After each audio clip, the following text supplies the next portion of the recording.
Buen día, estimados estudiantes.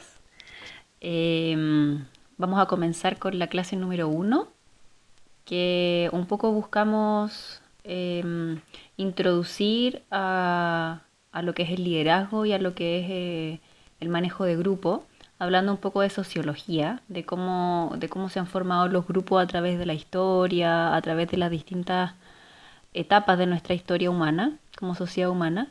Así que esta clase va enfocada un poco a esta introducción de la organización de grupos humanos y también después vamos a hablar de los roles que podemos observar dentro de un equipo. ¿Ya?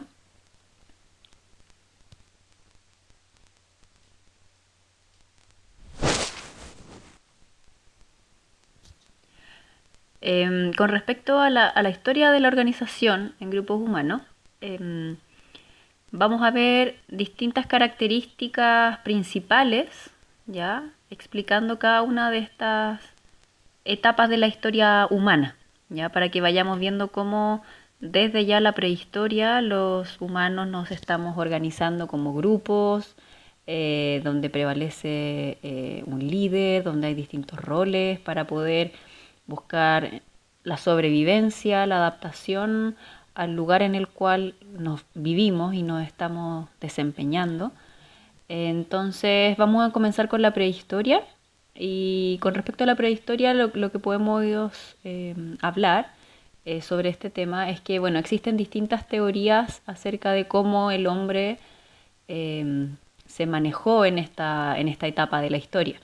¿Ya? Algunos hablan de que los grupos humanos se organizaron en clanes, ¿ya? Donde había un macho alfa que protegía finalmente a este grupo y que los hijos que nacían en este clan eran hijos de todos.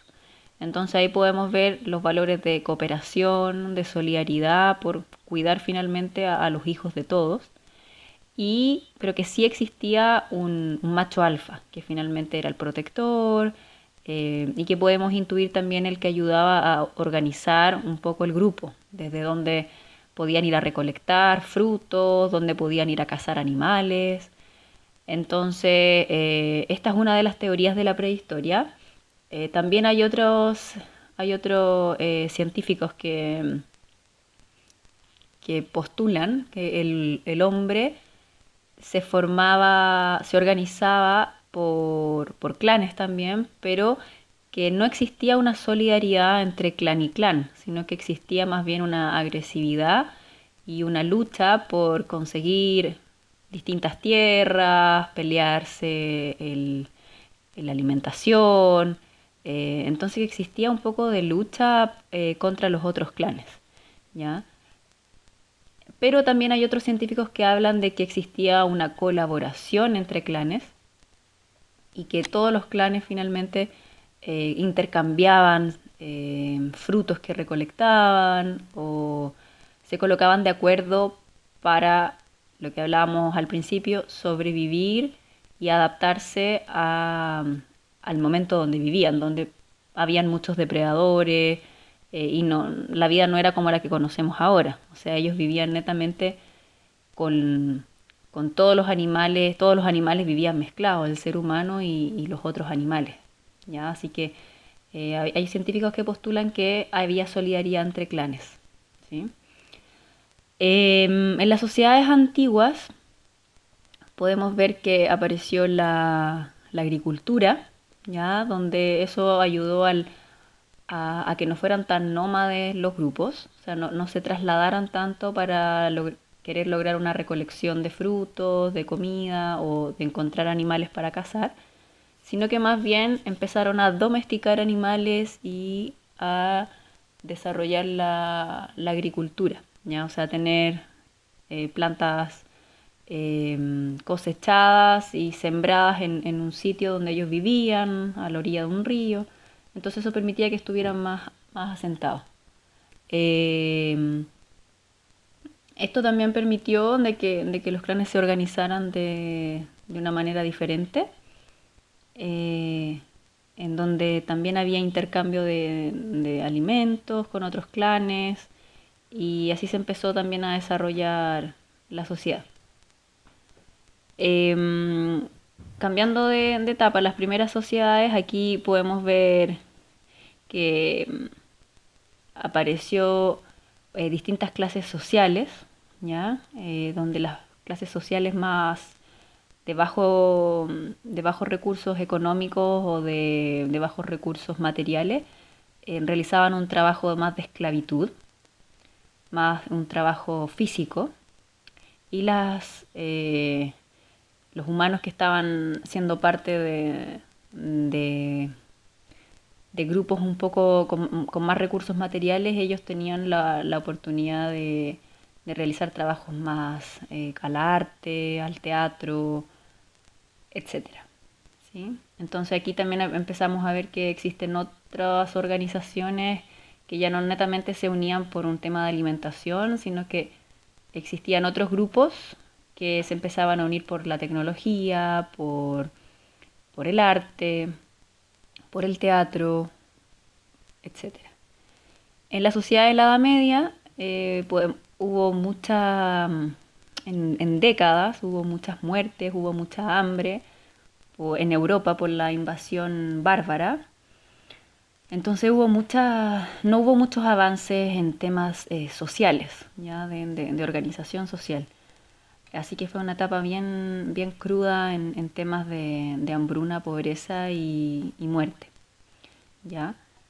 Pasamos al sistema feudal. El sistema feudal se refiere a que existía un grupo de personas que trabajaba, ¿ya? Para que un jefe les otorgara protección y alimentación.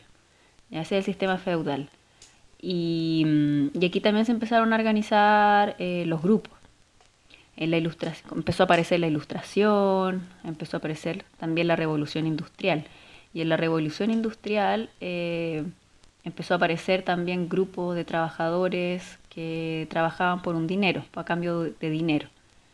Y se empezaron a organizar el proletariado y un montón de grupos que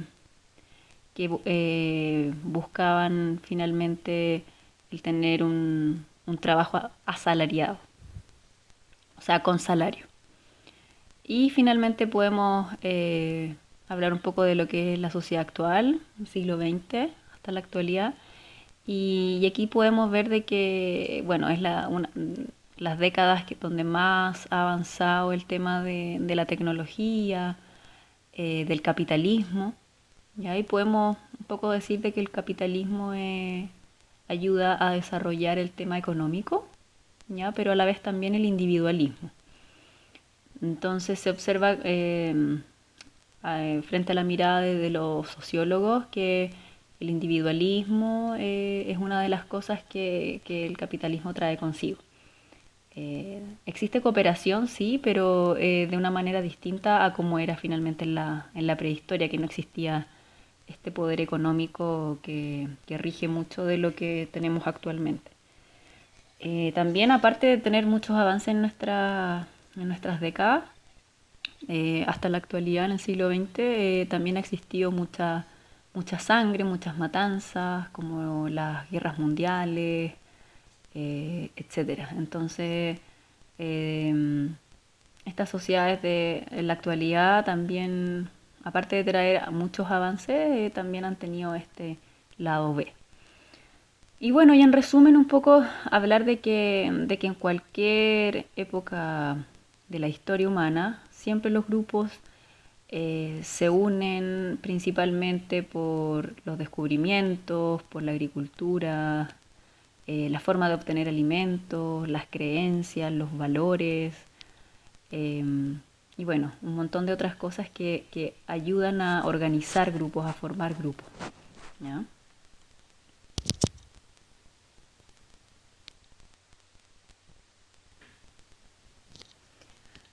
Un poco un resumen es hablar de que el hombre siempre ha sido un ser social. Desde que nacemos necesitamos a nuestra madre, que nos dé cariño, a nuestro padre, que ellos se comuniquen con nosotros a través de gestos, de cariño, de cuidados.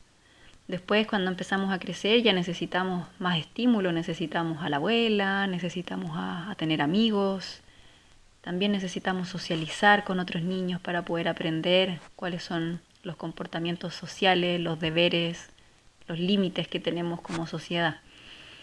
Y así podemos ver que somos un ser social. Es necesario también aprender a trabajar en sociedad. ¿Y qué es lo que nos une? Generalmente nos unen las costumbres, los valores, la ética, modos de comunicación, objetivos. Todos, un sinfín de cosas nos puede unir a formar un grupo, ¿ya? Sea un grupo de trabajo, un grupo de amigos, un grupo de música, un grupo de cualquier tipo de hobby. Eh, Son costumbres, valores, modos de comunicación y otras cosas, ética, también es lo que nos une. ¿Ya? Si por ejemplo, si tengo un grupo de amigos que no tiene los mismos valores que yo, generalmente no me voy a sentir cómodo y voy a querer buscar otro grupo, ya sentirme cómodo, sentirme cercano a ese grupo, y es porque me tiene que unir algo potente, que puede ser un objetivo, pero los valores y la ética son trascendentales para poder sentirse cómodo y a gusto, ¿no? En un grupo, ¿ya? Eh, Cómo el hombre se fue adaptando a todas las condiciones que nos ha presentado el planeta, ¿ya? Y las sociedades. Y somos un ser también de adaptación. O sea, también si estamos dentro de un equipo de trabajo donde a lo mejor no me cae muy bien alguien, pero tenemos un objetivo en común, soy un ser adaptable y con métodos de comunicación voy a poder seguir trabajando en ese grupo. Ya no significa que si hay alguien que piensa diferente a mí, yo me voy a cambiar de grupo completamente. No, somos un ser que es capaz de adaptarse, de tener flexibilidad y esos son valores muy importantes también para formar grupos.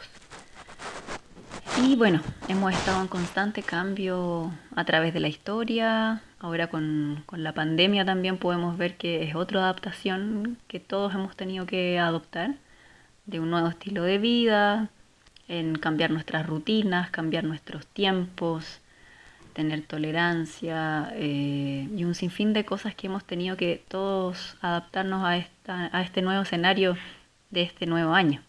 ¿Ya? Por ejemplo, nosotros como profesores también y ustedes como alumnos, hemos tenido que adaptarnos a todo el tema online, a una nueva forma de trabajo que no estábamos acostumbrados.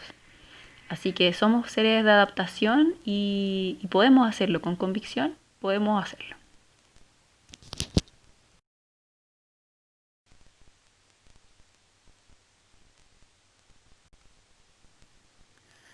Hay una entidad norteamericana que tiene una sigla que es NOLS.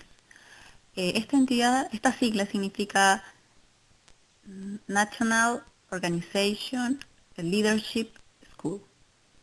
¿Ya? Es una escuela nacional de organizaciones de liderazgo. ¿Ya? Es una escuela que hace trabajo, se enfoca mucho en lo que es el liderazgo, el trabajo en equipo, en relación a actividades al aire libre, ¿ya? O sea, todo lo que es liderazgo ellos lo aplican en actividades vivenciales al aire libre. Van a una montaña con un grupo de personas y los hacen vivir distintas situaciones para que en el aprender haciendo ellos vayan aprendiendo a liderar, a resolución de conflictos, saber cómo manejar grupos, etcétera. Es una escuela muy interesante que acá en Chile ejecuta programas en Coyhaique, también da distintos cursos de capacitación, sobre todo de primeros auxilios, y también de no dejar rastro, que son técnicas para no dejar rastro al aire libre. Entonces esta escuela, la NOLS, es la escuela principal que vamos a tomar para poder hacer esta asignatura. ¿Ya? ¿Por qué? Porque NOLS finalmente aplica todos los conocimientos de liderazgo al aire libre, a manejo de grupo en aire libre, que es lo que a nosotros nos interesa. Ya no nos interesa mucho saber cómo una gran empresa maneja temas de liderazgo. Nos puede servir, sí, nos puede servir esa información y extrapolarla a lo que es nuestras actividades al aire libre. Pero la escuela NOLS nos ha ayudado un poco a avanzar en esta extrapolación y nos ayuda a bajar esta información directamente a lo que es el aire libre. Así que esta es la escuela que vamos a tomar para hacer esta asignatura. ¿Cómo planificamos un trabajo en equipo para que sea exitoso? Tomando en cuenta esta escuela NOLS. Ella nos habla de 3 puntos. Primero, que para que un trabajo en equipo sea exitoso, tenemos que tener un objetivo en común.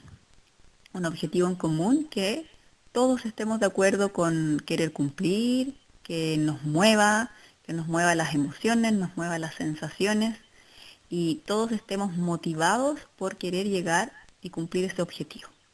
Ya, es muy importante que todos los integrantes estén comprometidos en querer lograr ese objetivo para que todos puedan trabajar en pro de cumplir aquel desafío.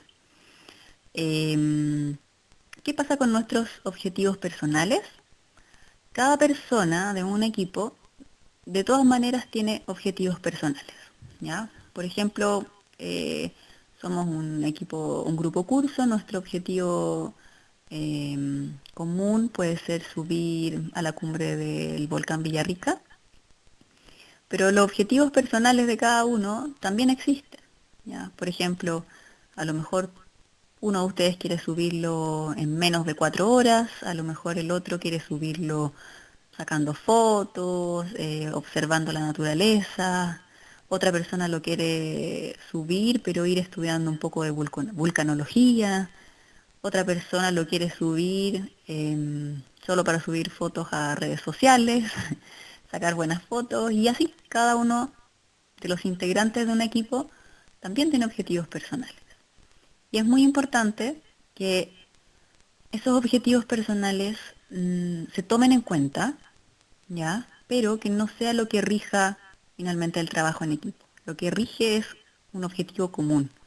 Nuestros objetivos personales los podemos plantear, se lo planteamos al líder, para que de alguna manera todos podamos sentirnos satisfechos en nuestras propias expectativas, pero que nuestras propias expectativas no dejen de lado lo que es el objetivo común. Eso es muy, muy importante, ¿sí? Segundo punto, conocer a nuestro equipo de trabajo.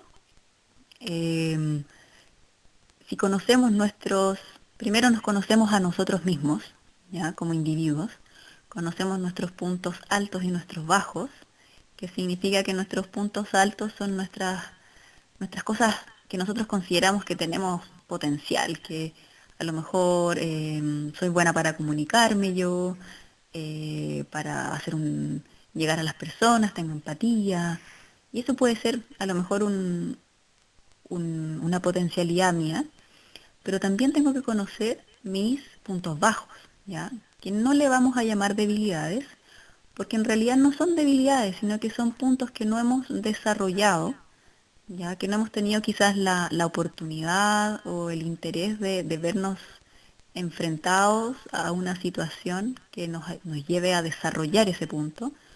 Entonces les vamos a llevar solamente puntos bajos, ya que son puntos que tenemos para mejorar. Y esos puntos bajos es muy importante también que lo conozcamos como individuo. Por ejemplo, a lo mejor no soy buena o me da un poco miedo bajar en bicicleta a zonas empinadas, porque no he tenido la práctica necesaria en mountain bike o en terrenos muy técnicos. Y cuando me veo expuesta a una situación en la que mi punto bajo va a salir a flote, es muy necesario que yo comunique esos puntos bajos, ¿sí? La comunicación en un trabajo en equipo es esencial, ¿ya? O sea, puedo conocerme como individuo, saber perfectamente cuáles son mis puntos altos y mis puntos bajos, pero si no los comunico, el grupo no va a saber cómo ayudarme o cómo tomar mis potencialidades para optimizar el trabajo en equipo. Entonces es muy importante primero conocernos y luego comunicárselo al equipo.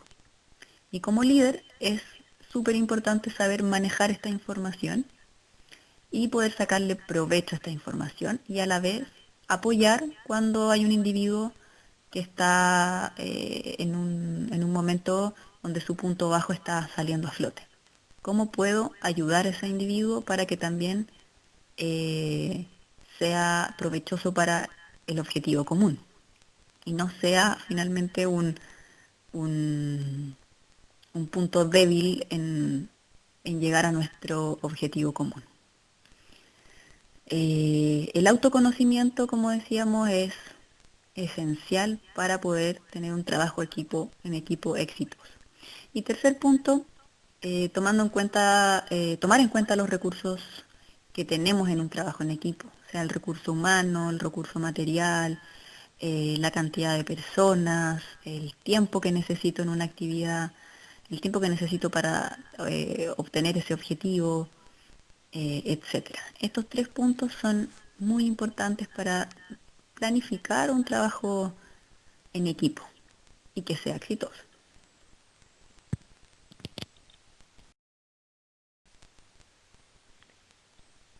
Generalmente cuando hablamos de liderazgo, pensamos que nosotros como guías, futuros guías de agua o montaña, siempre vamos a ser los líderes, ¿ya? Los que organiza el grupo, eh, los que están visualizando la situación y organizando para poder cumplir un objetivo en común, orientando a las personas. Pero está demostrado que la mayor cantidad del tiempo somos más seguidores que líderes. Somos más parte de los integrantes de un equipo que el líder mismo. Entonces, está la pregunta, ¿valdrá la pena saber eh, cómo es ser un buen seguidor? ¿O valdrá la pena ser un buen seguidor para poder cumplir un buen trabajo en equipo y un objetivo? Bueno, la respuesta es claramente sí. Es, aparte de saber cómo podemos ser unos buenos líderes, necesitamos saber cómo podemos ser un buen seguidor, porque necesitamos finalmente todos apoyar la causa, apoyar el trabajo en equipo, dar todo lo mejor de nosotros, organizarnos de una buena manera para poder apoyar el trabajo del líder que finalmente está organizando y llegar a nuestro objetivo común. Entonces, en esta tabla que vemos acá, la NOLS nos presenta cinco, cinco roles que ellos detectan en un equipo de trabajo siendo seguidores. ¿Ya? En la parte alta tenemos la parte que dice critical, que significa que es una mente crítica. Una mente crítica es una mente que analiza, que toma decisiones, que hace un juicio, ¿sí? No es una mente que no piensa, sino que al contrario es una mente que está creando pensamiento y analizando las situaciones que observa.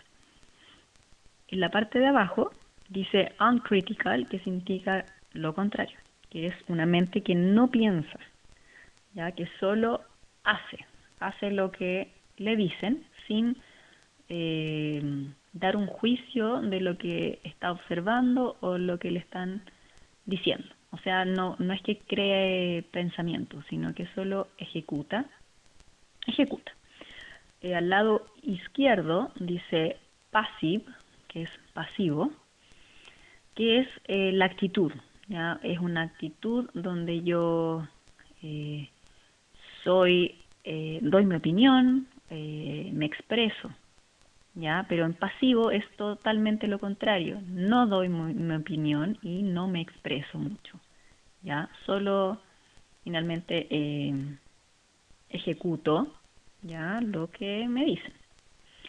Y en active, que es el lado derecho, es una persona que sí hace, ejecuta, pero de una manera expresando lo que siente, expresando sus opiniones, etcétera, ¿ya? Eh, Al medio dice survivors, que es sobrevivientes, y es como una mezcla de todo, ¿ya?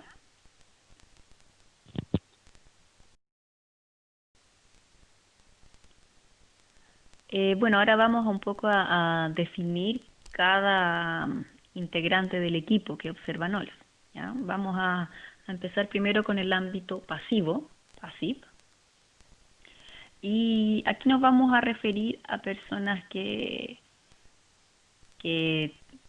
como les comentaba, dentro de los pasivos hay dos, dos tipos, que es el pasivo crítico y el pasivo no crítico. ¿Ya? Al pasivo crítico le vamos a llamar los seguidores alineados. Eh, Son personas que reflexionan, ¿sí? Que piensan y observan su entorno, observan lo que les dice el líder y ellos crean un juicio de valor frente a lo que les dice el líder. ¿Ya? Están analizando, ¿ya? Pero a la vez lo analizan, pero no dan su opinión, por eso son pasivos. O sea, ellos, la opinión que tienen se queda en su cabeza, no la expresan, ¿ya? Acá las actitudes cínicas, como se llaman, también se observan, porque claro, como no le digo al líder si estoy de acuerdo o no, lo hago solamente, pero sí lo pienso, a lo mejor estoy haciendo algo que no estoy de acuerdo, pero no expreso mi opinión, ¿ya?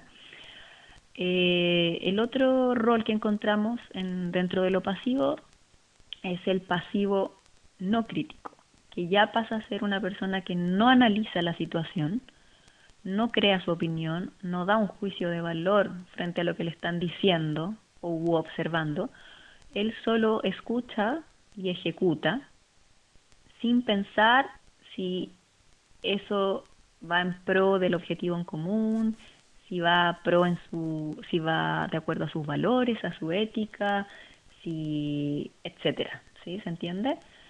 Es una persona que no piensa, no crea su opinión y a la vez no habla, ya no expresa una opinión, ya. Así que solo sigue y replica lo que le piden.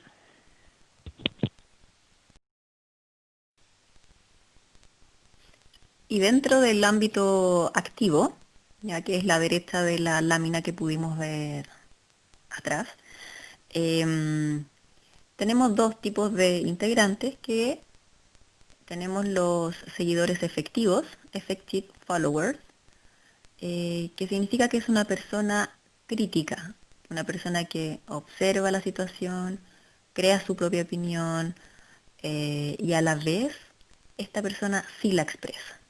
Entonces al expresar su opinión se comunica y puede dar pie para que el líder tome esa opinión y finalmente entre todos los integrantes del equipo puedan crear una estrategia mejor para llegar a un objetivo común. Entonces, este tipo de seguidor es un seguidor que da su opinión para construir algo mejor en pro del objetivo grupal. Y dentro también del ámbito activo tenemos al Yes People, que es sí gente. Esta persona es activa, o sea, esta persona, eh,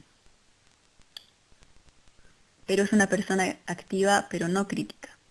Entonces, para explicarlo, esta persona, el líder le dice que haga algo y esta persona no analiza, no crea su opinión, pero es muy proactiva, eh, está siempre con el ánimo alto, y, pero lo que tiene es que no expresa finalmente, eh, perdón, expresan pero no crean una opinión personal, o sea, no analiza la situación, pero sí es una persona que expresa mucho y que está muy activa y muy comprometida con lo que es el trabajo en equipo. Y finalmente tenemos a los sobrevivientes que tienen una frase muy buena para describirlos, que es mejor seguro que sorry, que o sea que disculpa. ¿A qué se refiere esto? Que ellos se adaptan a